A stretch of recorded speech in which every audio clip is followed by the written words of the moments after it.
name is Lou Abikwe. I'm your go-to guy when it comes to AWS cloud computing. I'm a DevOps engineer and I'll be taking you through AWS. I hope you follow my YouTube channel, AWS with Lou.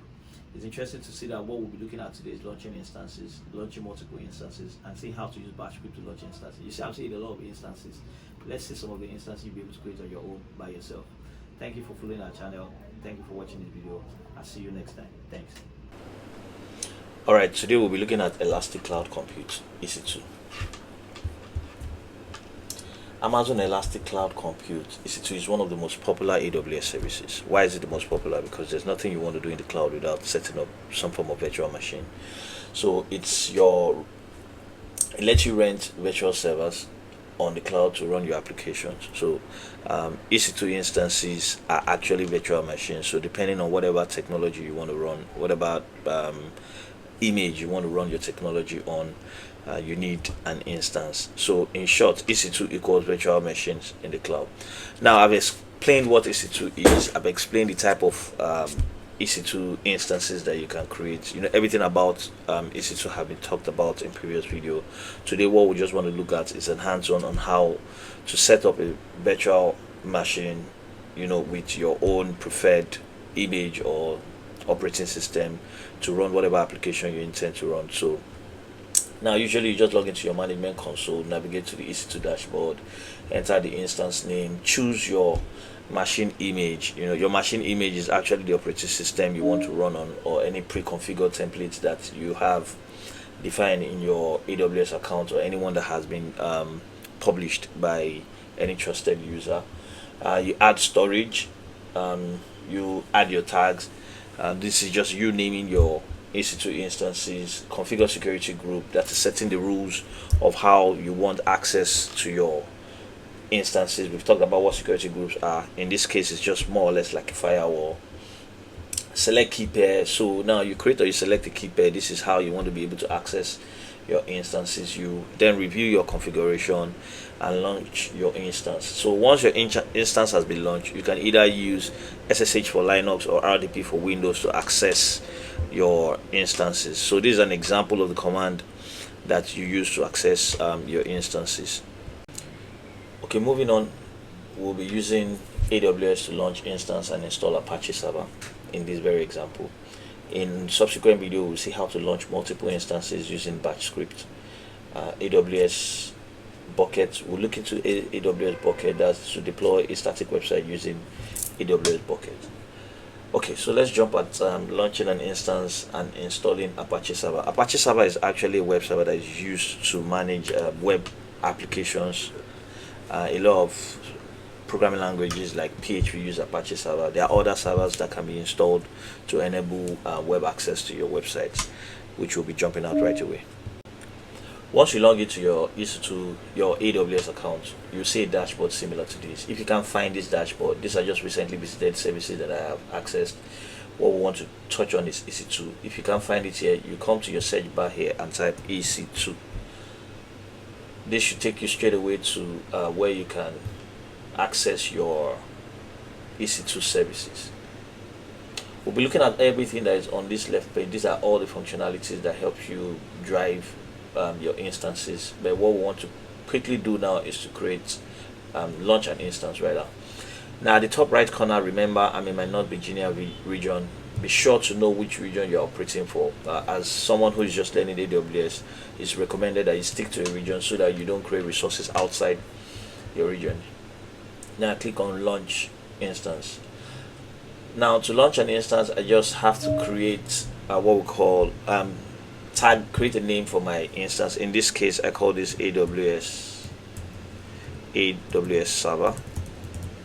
Now this is just me giving a name to my instance. I can add additional tags. So tags are names and values that you can use to identify your account or that particular instance. So maybe the purpose of this instance could just be, I call it type, and I say the value for type is practice. Now by the time I have many instances on my account, I might be able to use names to be able to search for these resources. Now here it's where we select the operating system image you want to use. You can select any operating system, but let's stick to Ubuntu. Ubuntu is a free Amazon machine image. It doesn't require any charges, and you can select any of the operating system versions that are within the free tier. Now you can select any other version as you wish. However, let's stick to the free tier, because we don't want to incur cost at the moment. So I'm selecting Ubuntu 22. This is just to confirm that I made a configuration change.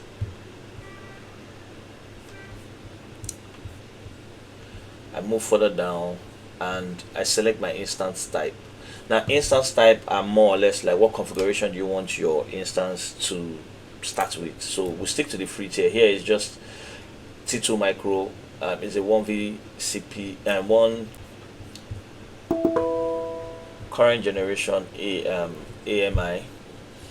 Now you could choose, depending on the type of application you want to run, you could go with T2 large, which is 2 vCPU, 8 gig RAM. So the developer of the application would most likely let you know the configuration of the kind of application that they want to run and the requirements in terms of system specs. So that is what the Amazon machine image is all about. So let's stick to the T2 micro, which we know is within the free tier. Now the key pair is what you use to access your servers, because once I create a key pair, a pair of the key will be saved on the server, and I will download a private key, which anytime I want to access the server is what will be required for me to log in. We'll see how that works in a bit, but just create a key pair, retain the default setting, which is the key pair type RSA PEM, give it a name. So I just call this AWS key. Okay, it says I have that already, so I just call it AWS key 2, and I create key pair. So at the top right corner you see that the private key has downloaded. I move to the next part, which is the network settings. So what you do with the network setting really is to create the rules for your instance. Here I just click on edit, so I can give this a name.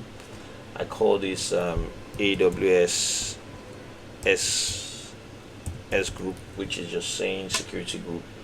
I type the same thing for the description pretty much, and here I set the inbound security rule. So there's a default one, which is SSH. I will explain what this is further in a subsequent video. But SSH is how you access is the protocol used in accessing your terminal. Without this SSH rule enabled, you cannot access the server to install whatever resources that you might need to install. Now I want to add another rule, which is very important. I select HTTP. This is just simply saying I want to enable HTTP access. So there's no point creating a service that you want people to access over the web without enabling the port 80. You understand this more as we move on with our class, but it's important to know that this port 80 is the port that has to be enabled for web access to your service. You can add other rules, but for now let us stick to the SSH and the HTTPS. Now the next thing is to look at the storage. The default storage to be added to your instance is 8 gig. I can choose to increase this. As a matter of fact, I can increase it to as much as 30 gig, which the free tier also covers, but let's just leave it, since this is all we need to look at for our services. Now it's important to go through this again. You give a name to your AWS instance, select your operating system, choose the configuration for the operating system. This is the security key, the key pair. You allow the necessary ports. This is the firewall rule to allow access to your EC2 instance, and this is the storage. Now if you look carefully, you can see each of these components are separate. So these are one of the advantages of using AWS cloud services. It gives you the liberty to attach the components that you want. We might be creating an instance and we don't need to log into it, so we don't need a key pair, but whatever we want to do with the instance, we'll go ahead and create it anyway. So that's much about creating an instance. I just go and launch this instance. Sorry, I forgot, for every rule you must select the IP address that should access it. In this case I say anywhere, so this just select the 000 port range. This just means that we can access the service from anywhere. If I choose that I want this web service to be accessed from a specific IP, I type the IP address there or if my IP, pretty much my IP address. This just picks my own IP address at the moment.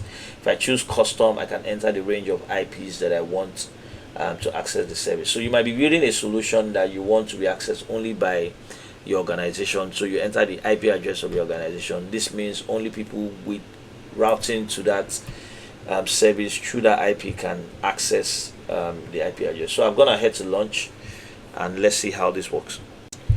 Okay, so I've launched a new instance. I can just click on the instance ID, it takes me to the instance, or I click on instance in the breadcrumb at the top right corner, and I can see the instance launches. So this is the instance I just created. There are other instances running in my AWS account. You can see that there's a status check going on, so it's initializing this instance. So you just wait a bit, and let's see that this instance comes up with full checks. All right, this is very clear. So you can see that our service is running smoothly now. It has gone through the status check. There are two checks. It first checks the hardware to see that if everything is fine, and it checks if the AMI image has been properly installed. So if I select this service, this instance, I see the details of this instance.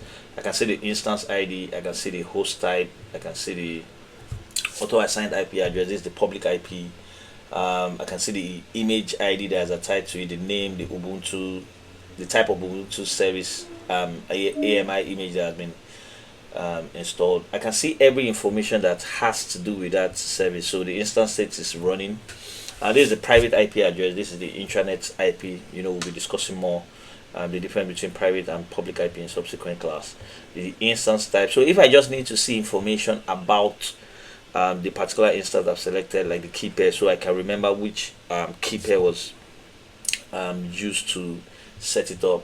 If I click away and I click on another service, I see that this is running also with a different IP address, and these are all that you need to understand about the instance that you've set up. So I can see status and alarm. I can see monitoring about the instances if I need to know anything that has been happening around the instance in terms of usage. So let me select an instance that has been running for a while, so you can see some little traffic and activities around these instances. So I can see the security group, that's the firewall, the rules that have been set.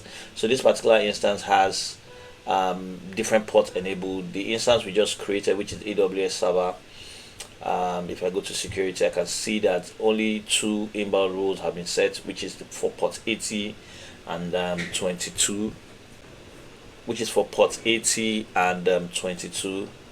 Pretty much, every information that concerns the network details. So you want to see where this particular instance is running from. Remember, we spoke about availability zone. So this just shows that this service is running on US East 1C. We look at the storage. So we have the volume attached to this instance. So we have an 8 gig storage attached to the instance. So these are the tags. Remember I created tags, which is AWS server as the name, type. So there's so many examples for using tags, which we'll be looking at in subsequent video.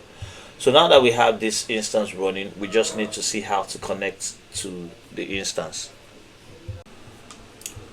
Alright, in order for us to connect to this instance that we've just created, we need to use terminal for Mac users, PowerShell for Windows users, or if you have Git batch installed on your system, you can jump right at it. So I use a Mac system and I use terminal.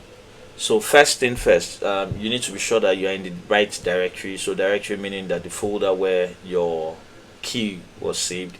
You can either copy your key from your download folder and save it in a different folder where you'll be accessing your key. However, because I know that most users would have their keys in the downloads folder, so I'm just navigating my way to the downloads folder. For those who are familiar with Linux, you know what CD is. It's just change directory. So you can just copy these steps for now, pending when you have better understanding of how to manage Linux.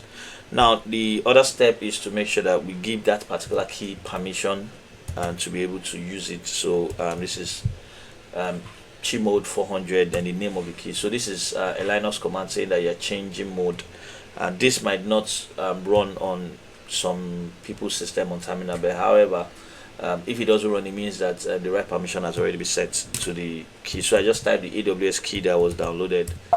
In this case, this is AWS-key pen 2.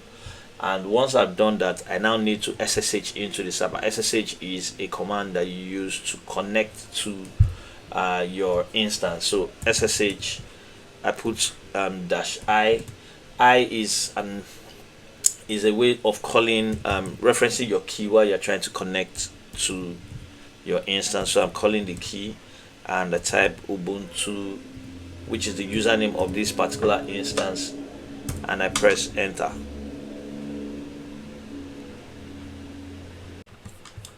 Alright, so from here I type SSH-i. I is a command, an option in your command that you use to reference your AWS key, the key that we are trying to access. I type the key, then the username to my Ubuntu, to my instance is Ubuntu, and I put the IP address and hit enter. So here, because this is my first time of trying to access this service, it will ask you, are you sure you want to register this fingerprint on your system? I say yes, and voila, I'm logged into my instance. So this environment, as you can see, you should see something similar to this, is to let you know that you are in the server. Let me just type clear just to clear the screen, so I can have a fresh screen to start typing other commands. And once you've done this, the first thing you should do is to type sudo apt get update. Now this is just a command to update my operating system if there are packages available from the Ubuntu registry to, you know, to make it up to date. And once that is done, I type sudo apt get install Apache 2. So this is me installing the Apache web service, and once this installation finished running, then we have Apache running on our server.